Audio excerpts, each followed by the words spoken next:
My name is Christina Baker, and I am a 21-year-old student currently enrolled in university. I vividly remember that day, 3 years ago, as if it were yesterday. On that day, my world crumbled with a crash. It was the day my father suddenly passed away. He was a mild-mannered yet reliable man. Ever since I was young, our family always gathered around the dining table on weekends. My father would take on the role of grilling steaks, while I assisted by his side, preparing the salad. While cooking, he taught me many things: how to hold a knife, the best way to cut vegetables, and the secrets of managing the heat. Each of those moments was warm and peaceful. After our meals, the three of us would eat cake that my mother had baked, laughing over trivial stories and savoring the small joys of everyday life. Then, it became a ritual to help my father with the maintenance of his beloved car. He cherished a classic car from the 1970s and always took me for drives on weekends. The sound of the engine and the feel of the wind as we drove with the windows down were my greatest joys. However, everything changed abruptly when my father passed away. My mother, engulfed in grief, and I began living quiet days alone. She went out less often and didn't seem to go out with friends or even on dates. That's why what happened next struck me like a bolt from the blue. It occurred on a day when I came home after finishing a university lecture. As I opened the door, I was stunned to see an unknown man sitting in the living room. He was a large white man, slightly older than my mother, sporting a stubble and arrogantly reclining on the sofa. Next to him, my mother sat with a tense expression. "Christina, let me introduce you. This is George, my new husband," she said. Despite hearing her words, I couldn't believe it. How had they become so close? I had never even seen them dating. Completely uninformed, I was plunged into emotional chaos. But the shocks didn't end there. These are George's sons. The eldest, Wesley, the middle, Ryan, and the youngest, Aaron, she continued. The three young men standing in the corner of the living room glanced at me briefly, then looked away disinterestedly. Wesley fiddled with his smartphone, Ryan stared blankly at the wall, and Aaron pulled a dog by its collar to sit on the sofa. A new family? That must be a joke. As I stood there lost for words, George stood up and said gruffly to me, "This is our home from today. Please treat it with respect." At those words, I felt a tightness in my chest. This was the home my father had left for me, a place irreplaceable to me. The days that followed were hellish. George began to act as if he owned the house. He changed the layout at will, moved furniture around, and even demanded a major renovation, saying, "This house has bad taste. It needs a simpler decor." This decor was something my mother and I had chosen after my father's death. My mother said nothing and just went along with his wishes. When I objected, I was curtly told, children should not interfere. One evening, as we were eating dinner, I mentioned wanting to eat a cake baked by my mom. George immediately snapped, "Don't bring up such sickly sweet things. Bring me some liquor instead." My mother seemed a bit bewildered but appeared unable to defy George. The final straw was about my father's beloved car. One day, I realized the car was missing from the garage. Panicking, I searched around and confronted George, who nonchalantly declared, "Oh, that old car? I sold it already. It looked like junk to me." I was speechless. That car was a treasure filled with memories of my father.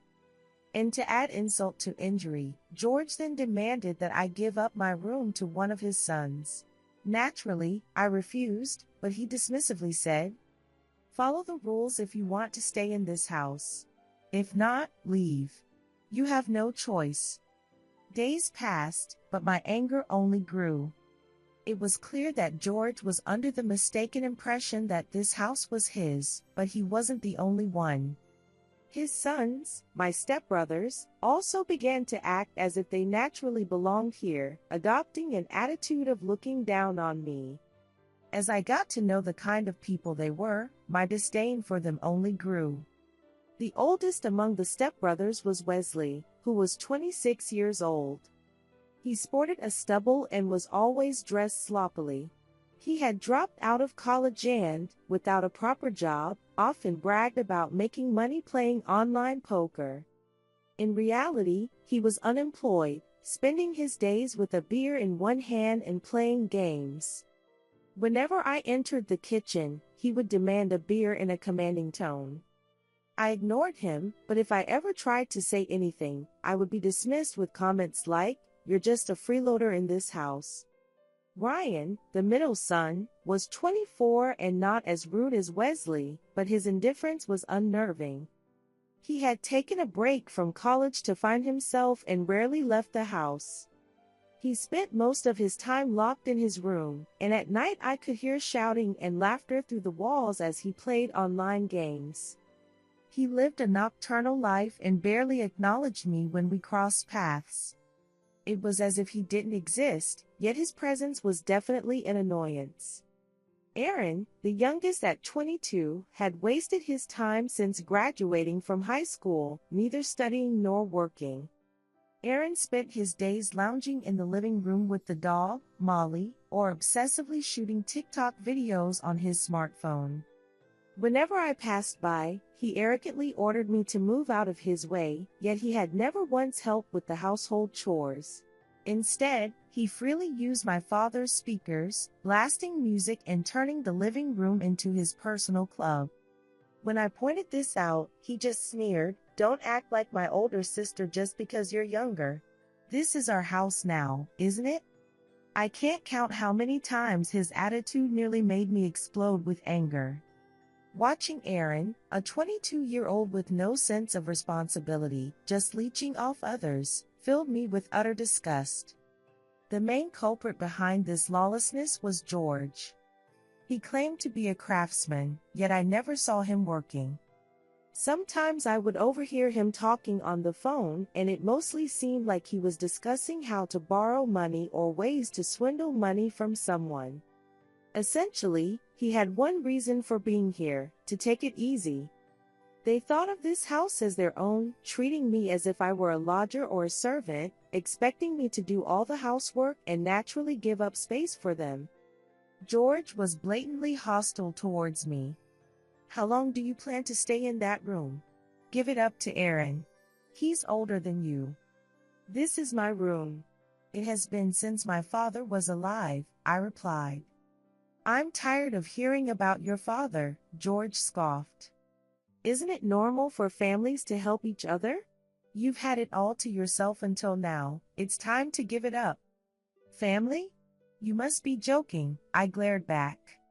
"Before you all came, this was my and my mother's home. You just showed up and started doing as you pleased. You have no right to speak of family." "What did you say?" George's face turned red with anger, but then my mother intervened. "George, stop it," my mother said in a quiet voice. But her eyes were filled with fear. I was shocked to see how completely she was under his control. George pointed his finger at me and said, "Listen, young lady. You have 24 hours. Pack your stuff and leave. This is our home now." His words made me shudder, but not from fear, anger. At that moment, I resolved everything. George and his sons didn't know, but I had used my father's inheritance to buy this house. Even my mother was unaware of this fact. I had just wanted to quietly protect this home, but I couldn't let these people do as they pleased. It was time to reveal the truth. I am the real owner of this house, and I decide who lives here. My counterattack was about to begin. I quietly returned to my room and pulled out a document from my desk drawer. My name was clearly written on it. It was the house purchase agreement. This was proof that I had bought the house with my father's inheritance after his passing. And I had made up my mind. This was my home, left to me by my father. I would not let anyone take it away. That night, I repeatedly checked the contract, unable to sleep until morning. I would make George, Wesley, Ryan, and Aaron realize this was not their place. I was about to put an end to their presumptions. The next morning, I woke up before my alarm. It was still dark outside, and birds were chirping in the silence. I took a deep breath while staring at the house purchase agreement on my desk. It was the day of reckoning. 24 hours notice? Ridiculous. The ones leaving would be them, not me. I went to the living room where George was arrogantly reclining on the sofa, sipping coffee and scrolling through his phone. My mother was also drinking coffee next to him, watching TV. Wesley had his feet thrown up on the table, Ryan was eating cereal expressionlessly, and Aaron was petting Molly while watching a TikTok video. They were all relaxing as if this was truly their home, which was infuriating. I quietly placed the contract on the table and stood in front of everyone. I have something to say, I announced. Oh? George looked up, annoyed. Finally decided to give up the room? No, the opposite, I stated firmly. This is my house, so you all need to leave. Wesley snorted. What are you talking about? This was your dad's house, right? Or rather, your mom's house now, isn't it? Do you think so? I said, pressing my finger on the contract. Take a good look at the owner's name on this house purchase agreement. George furrowed his brows and roughly grabbed the document on the table. For a few seconds, his eyes scanned the paper and then his face visibly paled. Christina Baker? What is this? That's my name. I crossed my arms. I am the rightful owner of this house. You have no right to live here. Wesley, looking frustrated, tapped George's shoulder. Dad, is she kidding? Say something. This isn't a joke. This can't be. George angrily threw the document onto the table and glared at me. It must be fake. There's no way a kid could buy this. Why don't you have a lawyer check if it's fake? I pulled out my smartphone, switched it to speaker mode, and made a call. After a few rings, a calm male voice answered. Hello, this is Richard. Did you confirm the documents I asked about yesterday?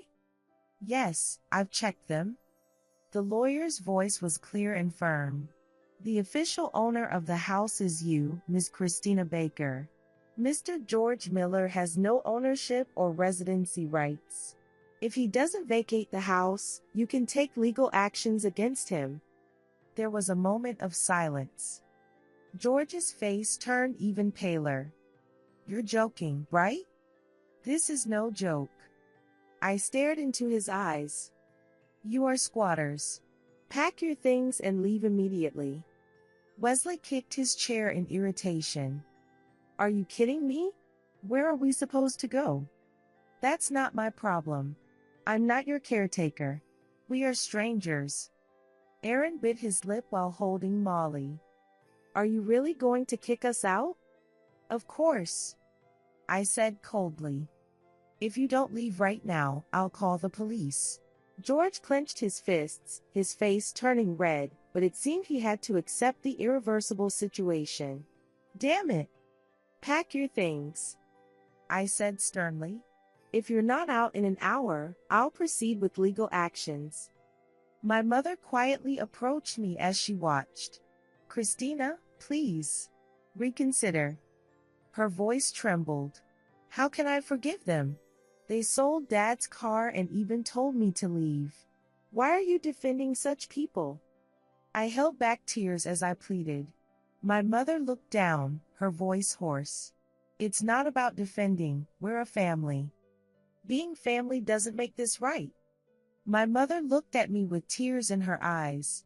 But I had reached my limit. I can't stand it anymore.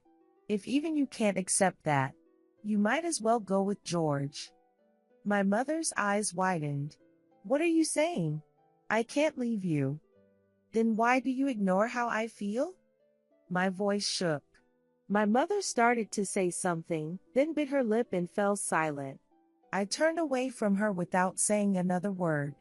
George and his sons, though complaining, began gathering their belongings. Wesley roughly closed his suitcase, Ryan silently packed his computer, and Aaron picked up Molly's leash. George glared at me until the end, but eventually seemed to give up, dragging his suitcase toward the front door. "Remember this, you brat." "You too."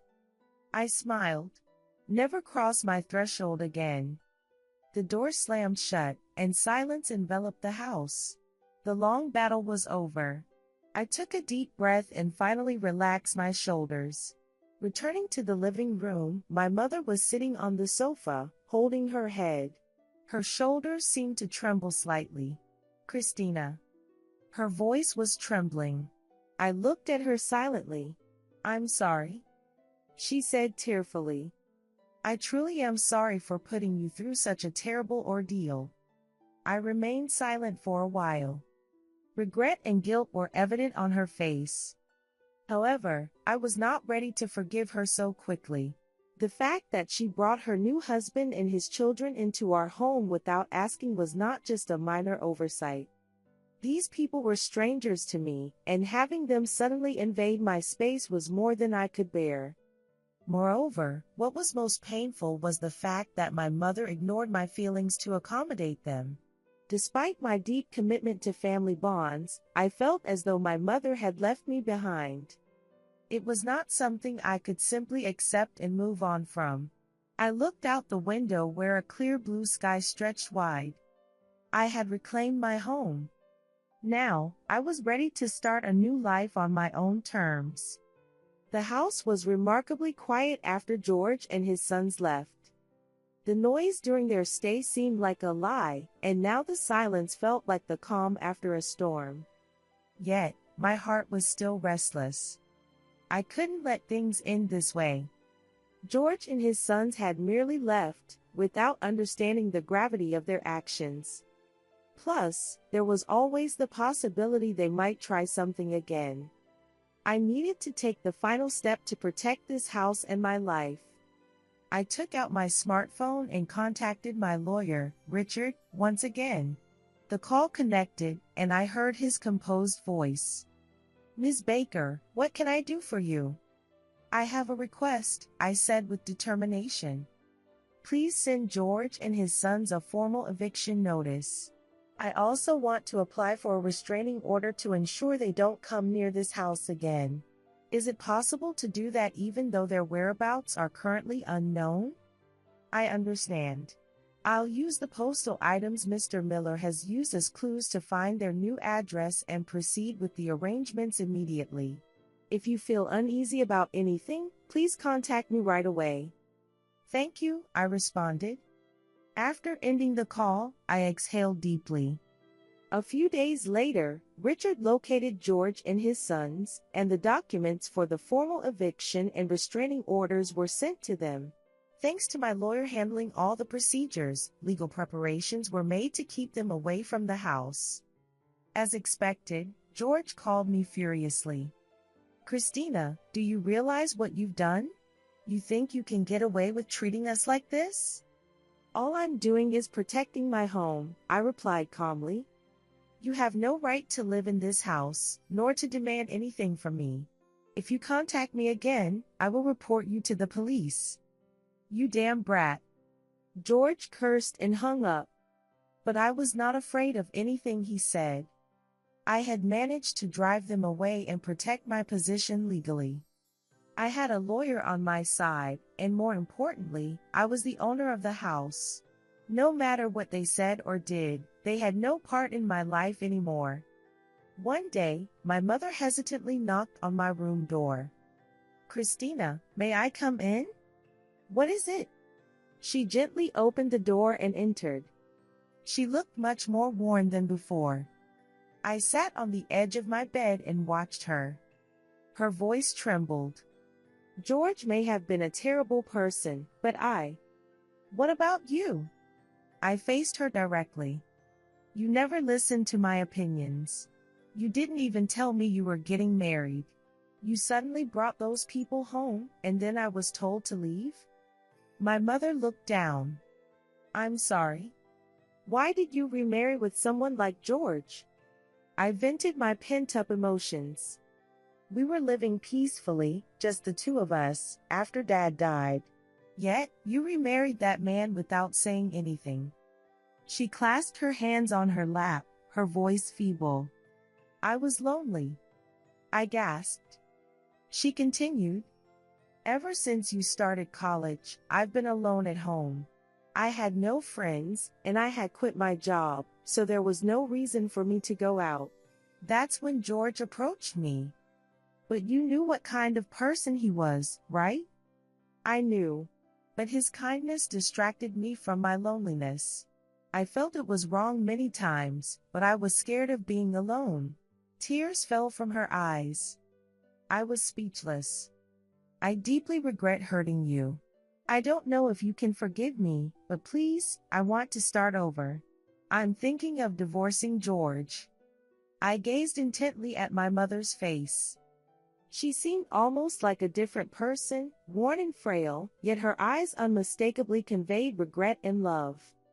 Still, I wasn't ready to fully forgive her just yet. I need time, I said quietly. I understand how you feel, Mom, but it's impossible to go back to how things were right away. My mother nodded slowly as she wiped away her tears. Thank you, Christina, she said. I looked out the window.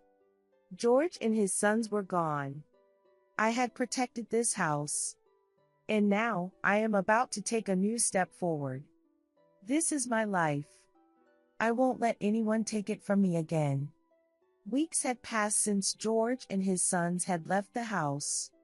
The living room, once cluttered and chaotic, was now completely restored to its original state.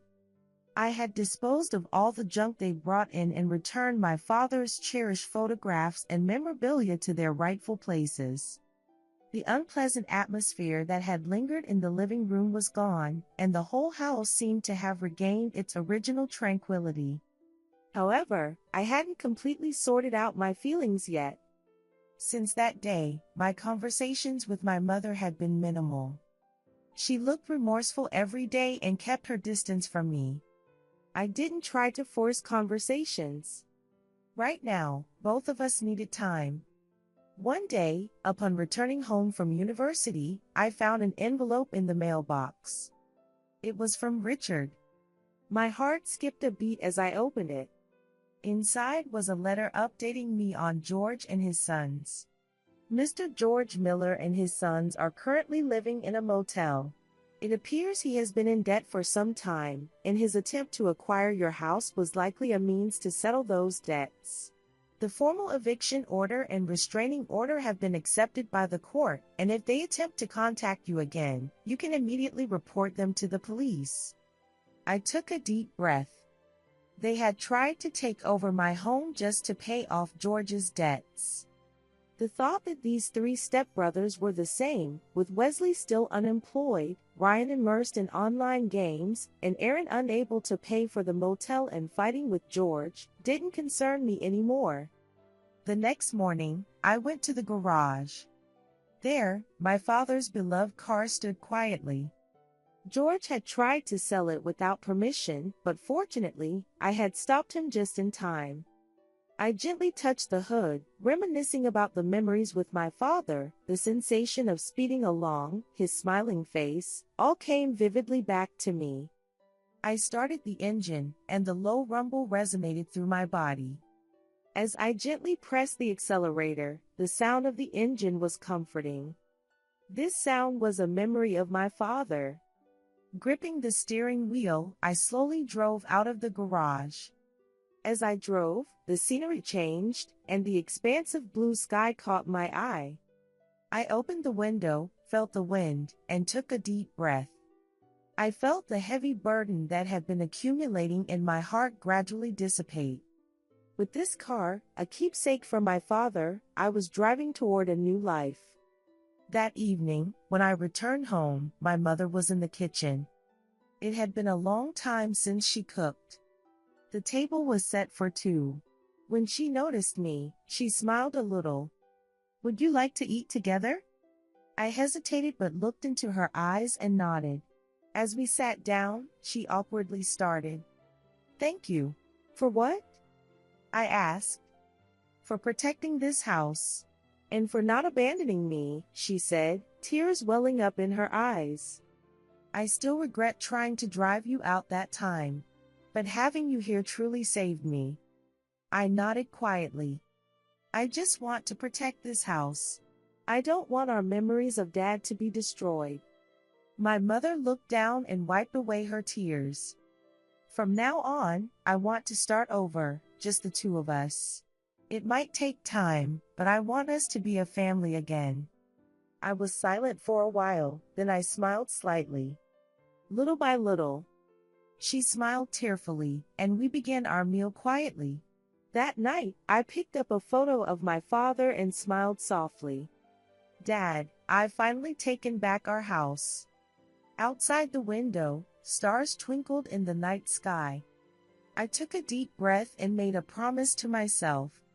I will never let anyone take my place again. And so, I had taken a new step forward.